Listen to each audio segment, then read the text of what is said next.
కూడా Andrew minerals సంబంధించినటువంటి దాంట్లో మరి ఇప్పుడు పవన్ కళ్యాణ్ గారు అక్కడికి వెళ్ళారు. అది చూడండి, అది ఆ విజువల్, అది అసలు ఎట్లా జరుగుతుంది ఒకసారి ఆ విజువల్ ప్లే చేయండి, ఒక్కసారి బయట ప్లే చేయండి. పవన్ కళ్యాణ్ గారు దీనికి సంబంధించి ఆయన ఏం మాట్లాడారు, ఏంటి, ఏం జరిగిందని ఒక్కసారి ప్లే చేయండి. ఇంకా వస్తాయండి, రాలేదండి, వస్తాయండి. అక్కడ పవన్ కళ్యాణ్ గారు ఆశ్చర్యపోయినటువంటి సంఘటన, ఎక్కడైతే అక్కడికి వెళ్ళిన తర్వాత మాట్లాడినటువంటి బయట ఉంటుంది ఆండ్రూ మినరల్స్, అది అక్కడ ఆయన స్పాట్లోకి వెళ్ళి అక్కడ వాటికి సంబంధించినటువంటి దాంట్లో ఆ రోడ్లు వేసింది అని కూడా ఆయన చూపించాడు. ఆ రోడ్లు ఆయన వెళ్లకుండా వాటన్నిటినీ తవ్వేసి, ఆ రోడ్డు వెళ్లకుండా వాటన్నిటిని బ్లాక్ చేసినటువంటి పరిస్థితి. ఆయన స్వయంగా వెళ్ళి వాటన్నిటిని వీడియోలు తీశారు, ఏంటి ఇక్కడ జరుగుతున్నటువంటిది ఇదేనా అని. అది దానికి సంబంధించి ఆయన ఒక పబ్లిక్ మీటింగ్లో ఆయన స్పీచ్ కూడా ఇవ్వటం జరిగింది, వంతాడ లాటరైట్స్కి సంబంధించి. ఇప్పుడు ప్రస్తుతం అక్కడ కొనసాగుతున్నటువంటి పరిస్థితి ఉంది. మరి వీటి కంపెనీలు కూడా దాదాపుగా ఎవరో విక్రాంత్ రెడ్డికి సంబంధించినటువంటి కంపెనీలు కూడా చూస్తే 13 కంపెనీలు ఆయన డైరెక్టర్గా ఉన్నారు. వికో ఇన్ఫ్రా ప్రాజెక్ట్స్ LLP, ఈయన ప్రమోటరు, నిర్వహణదారు కూడా ఇతను విక్రాంత్ రెడ్డే. అట్లాగే ఏప్రిల్ 23న ఈ చెన్నై చెందినటువంటి ప్లాటినం హోల్డింగ్స్ ప్రైవేట్ లిమిటెడ్ అనేటువంటి కంపెనీ ఎక్వైర్ చేసినటువంటి పరిస్థితి ఉంది. అదేవిధంగా దాంట్లో కూడా విక్రాంత్ రెడ్డి ప్లాటినంలో కూడా ప్రమోటర్గా ఉన్నారు. అట్లాగే SPP sports private limited, Vico Realty, Sumit infra డెవలపర్స్తో విక్రాంత్ రెడ్డి పెట్టుబడులు ఉన్నాయి. అట్లాగే హెట్రో మోడ్ సొల్యూషన్స్ని ప్రారంభించారు. అయితే దీన్ని అపోలో వాళ్ళు హాస్పిటల్ ఎంటర్ప్రైజెస్ దాన్ని ఎక్వైర్ చేయడం జరిగింది. వీకే పోర్ట్స్ డెవలప్మెంట్లో కూడా 2 ప్రమోటర్లు ఉన్నారు, అందులో ఒకరు విక్రాంత్ రెడ్డి ఉన్నారు. శ్రీ మహాలక్ష్మి హైదరాబాద్ ప్రాజెక్ట్స్లో కూడా 7 డైరెక్టర్లో విక్రాంత్ రెడ్డి ఒక డైరెక్టర్గా ఉన్నారు. అంటే వీటికి సంబంధించినటువంటి ఏంటి, దీంట్లో బిజినెస్ ఏంటి, ఏం జరుగుతుంది, అసలు ఈ కంపెనీలు ఎట్లా ఉన్నాయి, వీటి ట్రాన్సాక్షన్స్ ఏంటి అనేది అంటే కూడా రేపు అసలు ఈ హిస్టరీస్ మొత్తం కూడా రేపు తీసుకొని వాటన్నిటి మీద కూడా మనం ఇచ్చేసే ప్రయత్నం చేద్దాం. ఒకసారి బైట్స్ ప్లే చేయండి. ఎవరైతే ఆ ఆండ్రూ ఫ్యాక్టరీలో ఆ యాజమాని ఎవరో నేను మీకే చెప్తున్నా, నేను జనసేన పార్టీ జనసేన నాయకులు వస్తుంటే అడ్డగోలుగా అవినీతి జరుగుతుంది మీ మైనింగ్ అయితే మీరు మాకు అడ్డు పెడతారా, మీరు మీరు మట్టి పోస్తారు, మా బండ్లకి రాళ్ళు పోస్తారు. మీకు చెప్తున్నాను, ఒక్కొక్కడికి తాట తీసి తోలు తీసి కాళ్ళు కీళ్ళు కొట్టి కూర్చోబెట్టకపోతే నా పేరు పవన్ కళ్యాణ్ కాదు. మేము జనసేన గుర్తుపెట్టుకోండి, ఒక్కొక్కరిని అవినీతిమయం చేసిన ప్రతి ఒక్కరిని రోడ్ల మీదకి వచ్చి తాను తీయకపోతే నా పేరు పవన్ కళ్యాణ్ కాదు.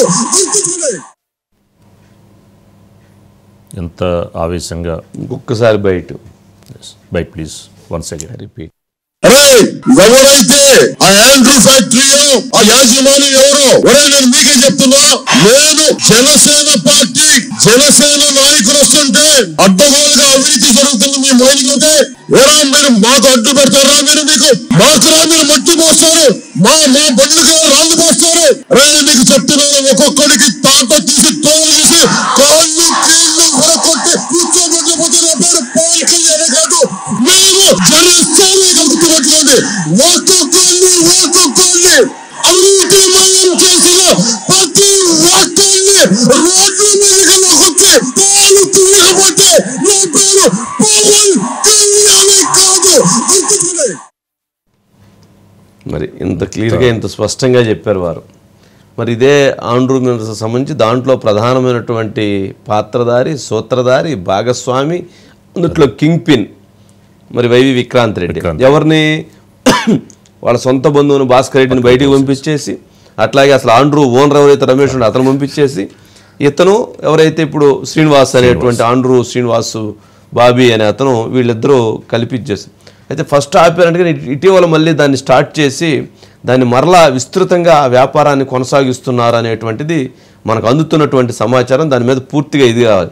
ఎందుకంటే పవన్ కళ్యాణ్ గారు ఫారెస్ట్ మినిస్టర్ ఆయనకే ఉంది, పొల్యూషన్ కంట్రోల్ బోర్డు ఆయనకే ఉంది. ఇప్పుడు అక్కడ జరిగేటువంటి నిజంగా జరుగుతుంటే ఈ రెండింటిని అతిక్రమించి వాళ్ళు చేస్తున్నట్లయితే ఖచ్చితంగా ఇప్పుడు ఆ చేస్తున్నటువంటిది చట్టరీత్యా తీవ్రమైనటువంటి నేరం. మరి పవన్ కళ్యాణ్ గారు ఏమన్నారు, ఆండ్రూ మినరల్స్ వాళ్ళ సంగతి తేలుస్తాను, తాట తీస్తాను, తోలు తీస్తామన్నారు కదా. మరి ఇప్పుడు వీటికి సంబంధించినటువంటి సమగ్రమైనటువంటి ఎంక్వైరీ జరగాల్సిన అంశం ఉంది. మనం కూడా దాని మీద అసలు ఏంటి, వాట్ ఈజ్ వాట్ అనేటువంటి దాని మీద ఇంకొంచెం పూర్తిగా స్టడీ చేయాల్సింది ఉంది. సరే ఏదైనా కానీ ఇప్పుడు ఓవరాల్గా చూసినప్పుడు ఇక ఆ సబ్జెక్ట్ దగ్గర దాదాపు చాలా సబ్జెక్ట్స్ అంటే మనం చెప్తే బే పార్క్ కావచ్చు, రాడిసన్ కావచ్చు, ప్రకాశం జిల్లాలో గ్రానైట్ కావచ్చు, అట్లా 850 ఎకరాలు ఇంకొక దగ్గర క్వారీ ఒకటి ఉంది, ఆ క్వారీ కావచ్చు, ఇవన్నీ చాలా ఉన్నాయి. సరే ఏదైనా ఓవరాల్గా ఈరోజు మనం అనుకున్న దాంట్లో ఈ ఆండ్రూ సబ్జెక్టుకు సంబంధించిన దాంట్లో అతను చాలా క్రియాశీలకంగా దాని మీద ఎంక్వైరీ జరగాలి. అతని దాదాపు 1000 కోట్ల రూపాయలకు పైగా దాంట్లో వచ్చినాయి అని అంటున్నారు. ఆ 1000 కోట్ల రూపాయలకు సంబంధించినటువంటి దాని మీద ఎంక్వైరీ ఏదైతే ఇప్పుడు పోర్టు జరుగుతుందో దాంతోపాటు ఇది కూడా ఎంక్వైరీ జరిగితే ఖచ్చితంగా అదొక పెద్ద స్కాము బయటకు వచ్చేటువంటి అవకాశం ఉంది. వాళ్ళు ఎవరెవరిని బెదిరించారు, ఆ పక్కన ఎవరేం చేశారు, అసలు ఎక్కడెక్కడ ట్రాన్స్పోర్ట్ చేశారు, ఎక్కడెక్కడికి ఎక్స్పోర్ట్ చేశారు, ఇందులో జరిగినటువంటి ఇల్లీగాలిటీస్ ఏంది, ఫారెస్ట్ అతిక్రమణ మొత్తం బయటికి రావాలి. పోర్టుని అడ్డగా చేసుకుని మొత్తం కూడా అసలు ఏముంది మొత్తం రాజ్యం రాజ్యం రాజ్యం రాజ్యం. వెంకటరెడ్డి గారు, విజయసాయిరెడ్డి మర్చిపోయి అదొక బయట ఉంది, అదొక వెరైటీగా ఉండిద్ది. పవన్ ఓల్డ్ బయట కూడా ఉందండి. ఓకే, ఒకసారి ప్లే చేయండి. గిరిజన ప్రాంతాల్లో బాక్సైట్ మైనింగ్ సంపూర్ణంగా మేము నిషేధిస్తామని చెప్పి నేను ఈరోజు మీకు మాటిస్తున్నాను. సంపూర్ణంగా వారు ఏ స్థాయి వ్యక్తులను రానివ్వండి, భారతదేశాన్ని శాసించే పెద్దలు కానివ్వండి, పెద్ద పారిశ్రామికవేత్తలు కానివ్వండి, వారు మా మీద ఎన్ని రకాల ఒత్తిడి తెచ్చినా కానీ బాక్సైట్ మైనింగ్ ఇక్కడ జరగనివ్వం. గిరిజనులను కాపాడుకుంటాం, మా అడవి తల్లిని కాపాడుకుంటాం, మా ప్రకృతి మాతను మేము సంరక్షించుకుంటాం. ఆండ్రూస్ మినరల్ అని ఈస్ట్ గోదావరిలో ఉంది. వాళ్ళకి 8 లీజులు ఉన్నాయి. ఆ 8 లీజులు వచ్చేసి ఇల్లీగల్గా జరుగుతుందని ఇట్లా అని జరిగింది. దానివల్ల మేము ఏం చేసామంటే 5 RVS స్క్వాడ్స్ అని ఉంటాయి మాకు, రీజనల్ విజిలెన్స్ స్క్వాడ్స్, వాటిని ప్రెస్ చేయడం జరిగింది. దానిలో ఫస్ట్ ప్రైమా పైసి ఏమైందంటే ఆ MDLs దగ్గర మనకు ఎట్లా అనేది ఎంతెంత క్వాంటిటీ డిఫరెన్స్ వచ్చిందంటే 2 lakhs tons వచ్చేసి మనకు అన్అకౌంటెడ్ మెటీరియల్ లాటరైట్ వచ్చేసి అక్కడ మనకు జరిగినట్టు ప్రాథమిక ఆధారాలు జరిగినాయి.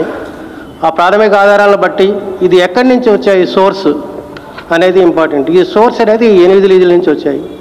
టీమ్స్ అంతా మనం వర్క్ చేస్తాం. అది ఆ టీమ్స్లో వర్క్ చేసినప్పుడు మనం ఏమేమి చేస్తాం అనేది. విక్రాంత్ రెడ్డి బెదిరించాయట. విక్రాంత్ రెడ్డి చిన్న వయసు ఇంతుంటాడు, చిన్న వయసు ఇంతుంటాడు. కేవీ రావు అన్నటువంటిది ఇంతుంటాడు. ఈ విక్రాంత్ రెడ్డి కేవీ రావుని భయపెట్టేది ఏంటి నాకు అర్థమే కావట్లే. వెంకటరెడ్డి గారు కూడా చాలా డౌట్ మాత్రం వెరైటీ చెబుతుంటారు. ఆయన అంత ఉన్నాడంట, ఈయన ఎంత ఉన్నాడంట. గన్నుకి కత్తికి ఎంతుంటే ఉంది, పవర్ ఉన్నప్పుడు బెదిరించేటప్పుడు ఎంత ఉంటే ఏముంది. సరే ఇప్పుడు మైనింగ్ ఆండ్రూ మైనింగ్స్ చెప్పాం కదా, మరి సాయిరెడ్డి గారికి దానికి సంబంధించి తెలిసి ఉండిద్ది, ఆయనకేం తెలవకుండా ఉండదు. అది కూడా మరి ఆయనే చెప్తే బాగుంటుంది. సరే అక్కడ ఉన్నటువంటి మరి భాస్కర్ రెడ్డి ఆయన నోరిపితే చాలు ఏం జరిగిందో. భాస్కర్ రెడ్డి ఎవరో కదా, వాళ్ళ బంధువే కదా, ఆయన చెబితే చాలు. ఆయన చెప్పరు అనుకో, సరే బాలినేని శ్రీనివాసరెడ్డి గారు చెప్పమంటే ఆయన చెబుతారేమో. మరి ఆయన ఎందుకు చెప్పాలనుకుంటే ఏముంది, చెప్తే ఏముంది. ఇప్పుడు నేనంటే పవన్ కళ్యాణ్ గారు ఏమన్నారు, అసలు వెంకటరెడ్డి ఎవరు 2020లో ప్రభుత్వంలో ఎవరైతే మైనింగ్ శాఖ MDగా ఉండి మొత్తం చక్రం తిప్పి 1000 కోట్ల రూపాయల అక్రమాలకు పాల్పడిన వ్యక్తి వెంకటరెడ్డి గారని ఆరోపణలతో ఆయన అరెస్ట్ చేశారు, జైలుకు కూడా పోయాడు, వచ్చాడు, మళ్ళీ అరెస్ట్ అయ్యే పరిస్థితుంది. మరి అదే వెంకటరెడ్డి ఆండ్రూ మైనర్స్ సంబంధించినటువంటి దాంట్లో ఇంత చీటింగ్ జరుగుతుందని ఆయనే చెప్పాడు, కేసులు నమోదు చేస్తున్నామని చెప్పాడు. మరి అదే మైనింగు మరి 4 సంవత్సరాల పాటు ఎలా నడిపారు వీళ్ళు? వాళ్ళ దగ్గర నుంచి లాగేసుకొని ఇతను అడ్డం పెట్టి ఇతను బయట ఇవ్వటం, ఇతను మీడియాతో మాట్లాడటం, అక్కడ కేసులు నమోదు చేయటం, వాటిని తీసుకోవటం, వాటన్నిటిని లాగేయటం, మళ్ళీ 4 సంవత్సరాలు ఇంతకంటే ఘోరంగా నడిపారు కదా. ఎలా నడిపారు? మరి దాని మీద కేసులు పెట్టి ఎంక్వైరీ చేయాల్సిన అవసరం ఉంది కదా. మరి ఇదే కేసులో వెంకటరెడ్డిని కూడా మళ్ళీ ఎత్తి లోపల వేయాల్సిన అవసరం ఉంది కదా. మరి ఇంకేం అవసరం లేదు. మరి ఆయన ఉన్నాడు కదా మరి MD, మరి ఎట్లా చేయించాడు ఆయన? మరి వాళ్ళ దగ్గర నుంచి మళ్ళీ వీళ్ళ దగ్గర రావడంతో మొత్తం మారిపోయిద్దా? ఏది భాస్కర్ రెడ్డి దగ్గర నుంచి రమేష్ దగ్గర నుంచి మొత్తం మాటంతో వెళ్ళిపోయిద్దా? ఎంతటి దుర్మార్గాలండి ఇవన్నీ, అసలు ఎంతటి దుర్మార్గం, ఎంతటి అన్యాయం. ఎవరన్నా అసలు ప్రశ్నిస్తారని కూడా లేదు, సమాజం చూస్తుందని కూడా ఏమీ లేదు. మరీ అంత దారుణంగా చేస్తే వెంకటరెడ్డి ఏం చెప్పాడు చూడండి, చెప్పాడు, అయిపోయిన తర్వాత మళ్ళీ తీసేశాడు. ఆయన విచారణలో భాగంగా కూడా అండి వెంకటరెడ్డి గారిని అడిగితే నేనేం చేయగలను, వెనకాల ఎవరుండి చేయించారనేది మీకు తెలుసు కదా, నన్ను ఎక్కువగా బలవంతం చేయొద్దు, వాళ్ళ పేర్లు నా నోట్ చెప్పించొద్దు అని కూడా వెంకటరెడ్డి గారు మాట్లాడారు. పాలపేక ఒకటి ఇవ్వండి, పాలపేక ఒకటి ఇస్తే అజిత్ గారు ఉన్నారండి.